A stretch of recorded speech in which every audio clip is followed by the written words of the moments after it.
Hi hello नमस्कार सर्वांना. आज जाणार होतो बघा आम्ही सातारला. नवरा म्हटलं चल तुझ्यासाठी संक्रांतीला साडी घेऊ. म्हटल्यावर चला. मला काय साड्या म्हटलं का बायकांचा विषय कसा कपाट किती भरलं तरी अजून आणल्या तरी कमीच पडतात आपल्याला. म्हटलं मग चला जायचं नाही जायचं. आम्हाला वाजले 12 घरून निघायला आवरून वगैरे. मग डीमार्टला पोचलो बघा. गाडीवर जाणार होतो. मग त्यात आरवचं कसं चाललं होतं, जे पाहिजे तो घेऊन टाकतो ट्रॉलीमध्ये. मग माझ्या काही मागं लागत नाहीत, ते असतं पप्पाकडं कॉन्ट्रॅक्ट. मग घ्यायची होती माझ्या एका मैत्रिणीला साडी. मला पण घ्यायची होती, पण मला काही तिथं पसंत पडल्या नाहीत बघा. आणि मग माझी मैत्रीण म्हटली तिकडं पैठणी छान भेटतात तर घेऊन ये मला. म्हटलं चला मग घेऊ. हॉटेलला गेलो. पापड मी व्हिडिओ काढते तोपर्यंत त्यांनी खाऊन पण संपवला.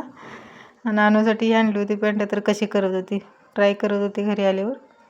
आणि तो आमच्यासोबत डीमार्टमध्ये आला का नसतोच, त्याच्या गाड्या शोधण्याच्या नादात असतो. जर त्यावेळेस गेलं का नवीनच गाडी शोधतो आणि पप्पा घेतात, त्याला माहीतच आहे. मग अशी आणली होती ही गाडी. मग जेवढा लागणार होता तेवढा किराणा. मग कारण दीपावळीपासून आम्ही जायचं म्हणतो. एकदा मॉडेलेशन मोठं आणलं का खूप दिवस जातं आहे ना, वर्षभर. मग त्यासाठी जायचं होतं आम्हाला, पण काही जाणं झालं नाही. जाऊया म्हणत एवढं म्हणजे लेट झालं. मग आणूसाठी ही पॅन्ट आणि एवढाच थोडाच किराणा आणला होता. खाऊ वगैरे आणलेलं अर्धे सगळे पुढे पडले होते म्हणून मी काही ते दाखवलं नाही. तुम्हाला तर माहिती आहे डीमार्टला गेलं का खूप खर्च येतो आहे. कारण घेणं कमी ते खाऊ वगैरे जास्त एक्स्ट्राच आणतो आपण. मग अशी आणली होती बघा ही पिकॉकमध्ये साडी.